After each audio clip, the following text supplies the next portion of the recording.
Akashvani presents Morning News.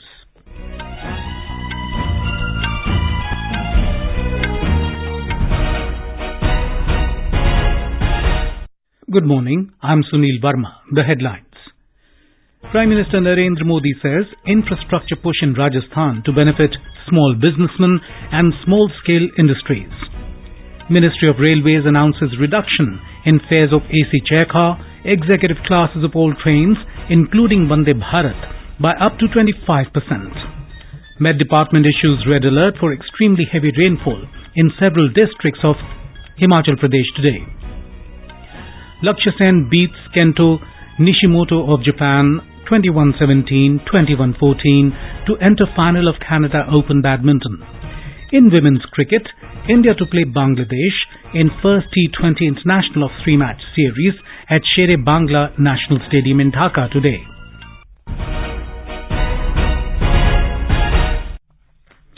Prime Minister Narendra Modi has said the biggest beneficiaries of infrastructure push in Rajasthan are small businessmen and small-scale industries.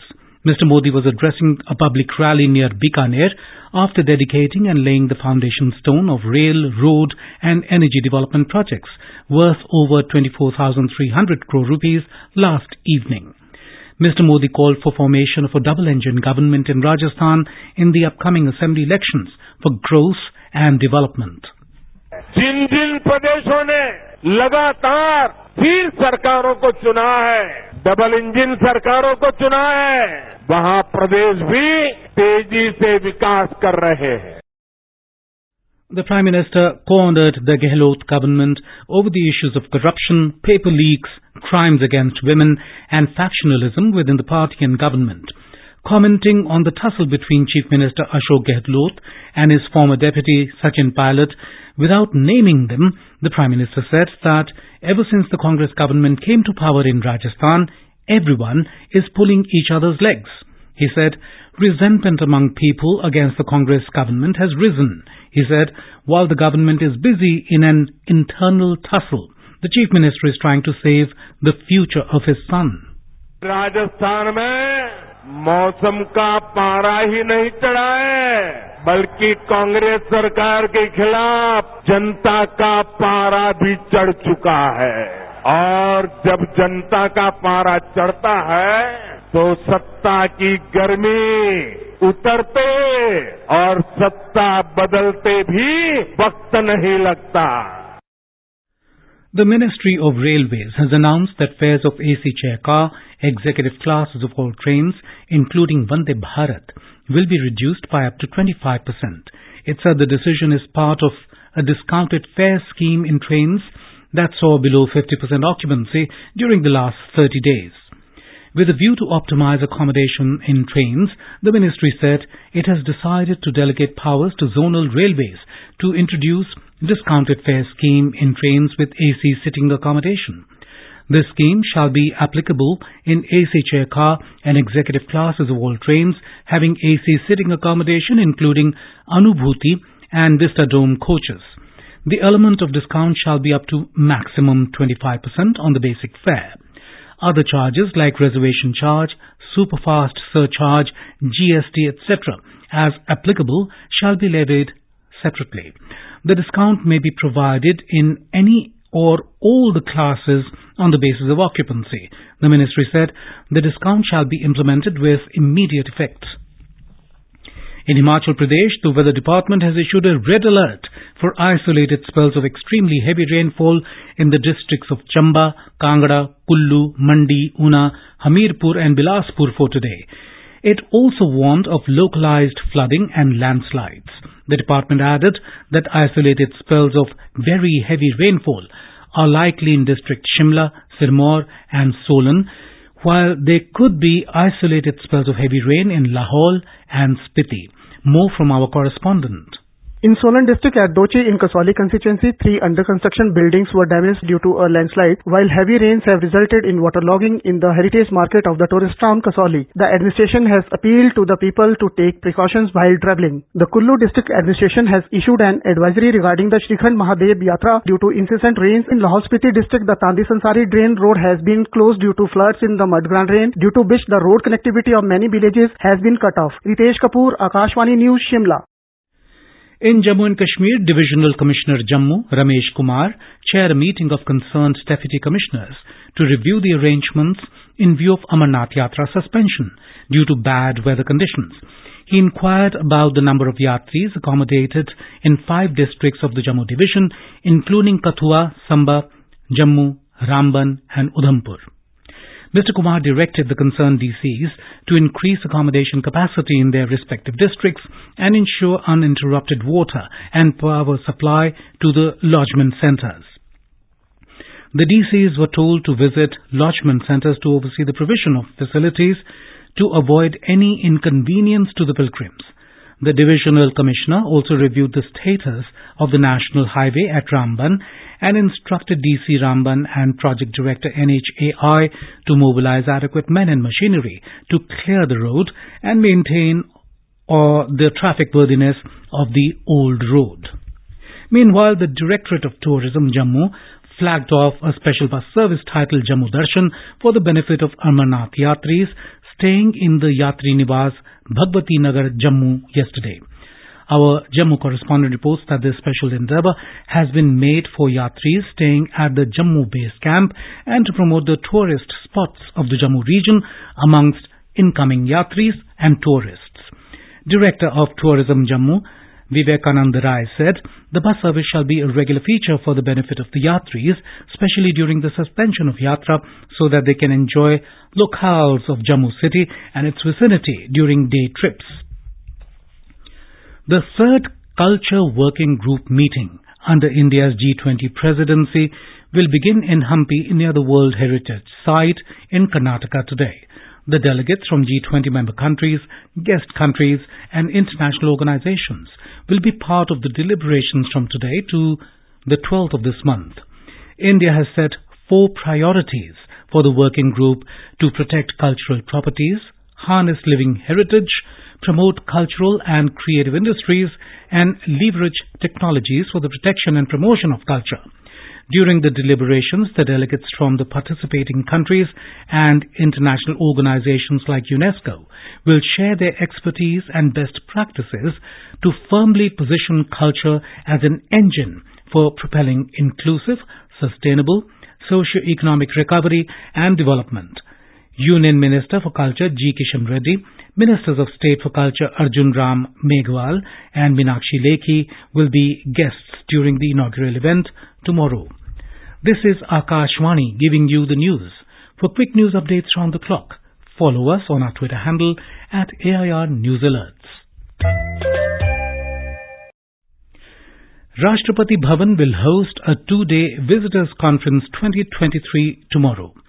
President Draupadi Murmu is the visitor of 162 central institutions of higher learning.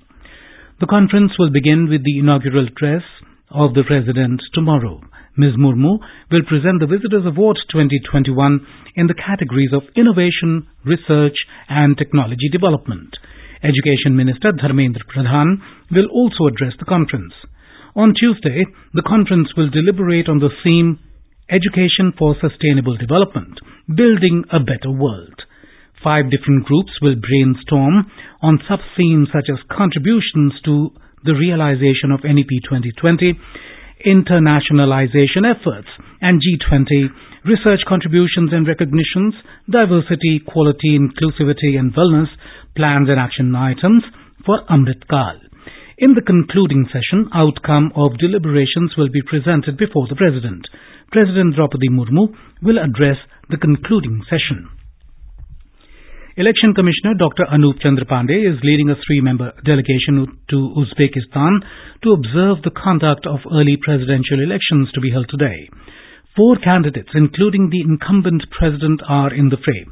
This election is being held under the framework of new constitution, which was adopted in Uzbekistan after the recent referendum held in April this year. It is being keenly watched by the international community. Earlier, Dr. Pandey and the chairman of Central Election Commission of Uzbekistan held a meeting on electoral cooperation on the 6th of July. Dr. Pandey spoke about the recent conduct of elections in India and various avenues for further strengthening electoral ties between the two countries through signing of MOU on electoral cooperation, training and capacity building programs, which ECI would be happy to organize for Uzbekistan election officials.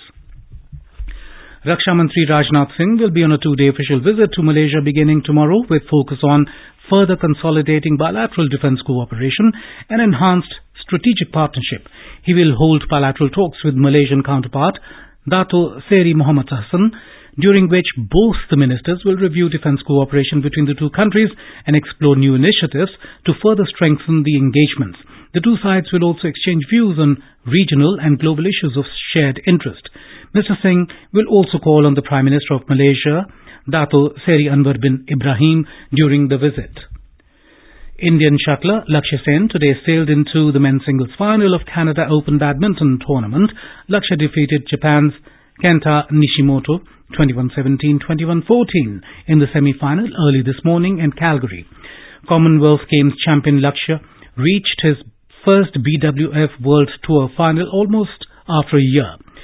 In final, Lakshya will clash with Li Shifeng of China tomorrow. Earlier, Japan's Akane Yamaguchi beat PV Sindhu 21-14, 21-15 in the women's singles semi-final late last night. In women's cricket, India will play against Bangladesh in the first T20 International of the 3-match series at Shere Bangla National Stadium in Dhaka today. The match will begin at 1:30 p.m. The second match will be played on the 11th and the third and final on the 13th of this month. Swimming Federation of India SFI has officially announced a strong 23-member contingent in the aquatic disciplines swimming and diving for the forthcoming 19th Asian Games to be held at Hangzhou, China in September this year. The 23-member team comprises 12 swimmers in the men's category. In cricket, chasing a victory target of 251 runs, England were 27 for no loss at stumps in their second innings against Australia on day 3 of the third Ashes Test at Headingley, Leeds, Australia, who resumed at 116 for 4, and they were bundled out for 224 in their second innings despite Travis Head's 77-run knock. Yesterday, England captain Ben Stokes' dynamic 80 in the first innings kept the hosts' Ashes hopes alive. Australia is leading the 5-match series 2-0. The score so far: Australia 263 and 224, England 237 and 27 for no loss. And now for a look at today's newspapers, it's over to Saira Mushtaba. Thank you, Sunil. Most dailies have carried the news of West Bengal violence as the lead story. 13 killed in Bengal as violence boosts capturing Mark Panchayat elections is the top headline in the Indian Express. The union government is set to launch women-only courts at the village level for alternative dispute resolution, reports The Hindu. Niti Aayog has highlighted that India's heritage sites lag in forex earnings and has emphasized the need for aggressive marketing strategy to showcase them, writes The Pioneer. Delhi received its heaviest July rain in 21 years, writes Hindustan Times. Despite difficult geographical conditions, Himachal Pradesh has become the first hilly state in the country to provide water to every household, writes The Statesman. And finally, ESI has revealed that 3 statues being worshipped for decades, perhaps even centuries, by locals in Bandhavgarh Tiger Reserve area date back to 1400 years and are of Buddha, Avalokiteshwar and Tara, providing evidence of Buddhism flourishing there between the 3rd and 7th centuries, reports the Times of India. And with that, it's back to you, Sunil. Thank you, Saira. And now, before we end the bulletin, the headlines once again. Prime Minister Narendra Modi says infrastructure push in Rajasthan to benefit small businessmen and small-scale industries. Ministry of Railways announces reduction in fares of AC chair car, executive classes of all trains, including Vande Bharat, by up to 25%. Met Department issues red alert for extremely heavy rainfall in several districts of Himachal Pradesh today. Lakshya Sen beats Kenta Nishimoto of Japan 21-17, 21-14 to enter final of Canada Open Badminton.